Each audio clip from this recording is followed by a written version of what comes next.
It may feel like the 2020 election is an eternity away, but just 6 months from now, voters in New Hampshire will be casting their ballots in the first-in-the-nation primary elections, where an early win can mean a huge advantage. And a poll out today from Suffolk University and the Boston Globe shows the three frontrunners are holding firm. The man behind the numbers, Suffolk's lead pollster, David Paleologos, joins me now. David, it's good to see you. Great to be here. Well, let's put it up. Who are the three who are leading the pack? Joe Biden is right on top, 21%, and he leads the pack.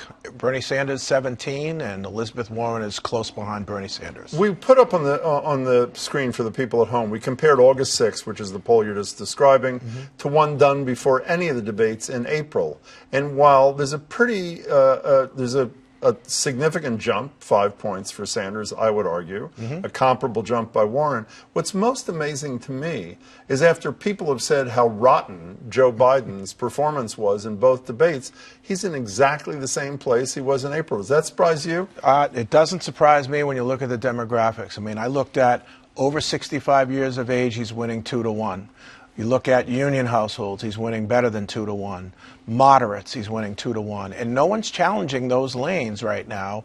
And so if he's got those lanes, he's going to continue while both Bernie Sanders and Elizabeth Warren split the progressive side. And by the way, for people sitting at home saying, well, that's because nobody watched the debates, your polling suggests, at least the most recent two on CNN, close to 50% watched either both or one of the two. That's a pretty significant number, I would argue. For a debate that happened in the middle of the summer, absolutely. Now, explain to people your analysis of why there's good news in those that top troika for Elizabeth Warren in particular. Well, in particular, she has 21. She has the most amount of second choice votes, and I think the layperson will look at it and say, "So what? You lose, you lose. Second place doesn't mean anything." So why is that layperson wrong?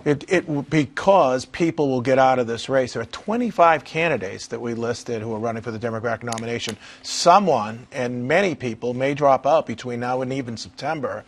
Elizabeth Warren stands to gain disproportionately from the voters of those other candidates dropping off, such that she'll be able to continue to grow. So you also said what issue is most important to you. And by the way, you suggested them, right? It isn't like one of those things where they have to pop them up out of their heads. Right. By a huge margin, 2-1, it's healthcare. Yes, absolutely, and it continues to be that. It's the number one issue.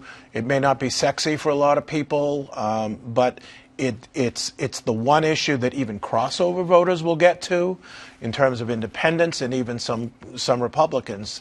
You know, in other polling, Democrats do really well on this issue. So this is the one that they need to champion. Yeah, and climate change is second, as people saw a minute ago. Yeah. You asked, do you think it's important the Democratic nominee support? And then you mentioned three things Democrats talk a lot about. Yeah. Green New Deal, 2/3. Yeah. Impeaching Trump, only 60%. Medicare for all, 85%. But what more significant for me, which suggests I may have no idea what I'm talking about, is somewhere in the neighborhood, you'll correct me, of 60% told you that even if Medicare for all meant the elimination of private insurance, which I thought was really scary to people, they're still with it. Well, it was 60% of the people who said yes to the first question. So it wasn't the entire pool. But you're absolutely right. I mean, this idea that Democrats suddenly don't feel comfortable talking about Medicare for all is not the.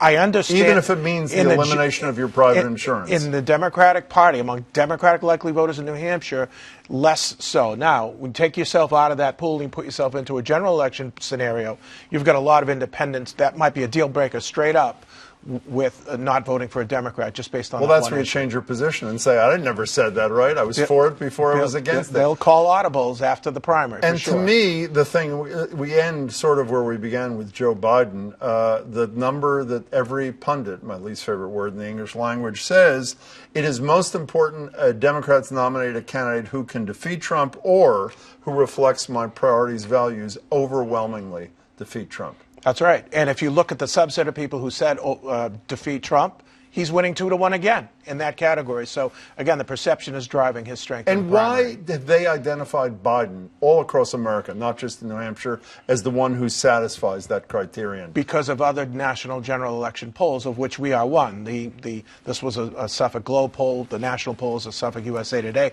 And other national polls all show him the strongest Democrat against Donald Trump. By the way, we should mention the other Massachusetts candidate for the presidency, Seth Moulton, didn't get one yes from any of the people in your sample. Got 0 first-place votes, but he got 2 second-place. Very quickly, before you go, is there anybody in the non-top 3 who has a chance of breaking through? I mean, obviously, the people have a chance. Anybody you see little signs could break through? I mean, Kamala Harris had an earlier trajectory. She's back down to single digits. Same with Pete Buttigieg. He was 12 in our last poll. He's back down to single digits.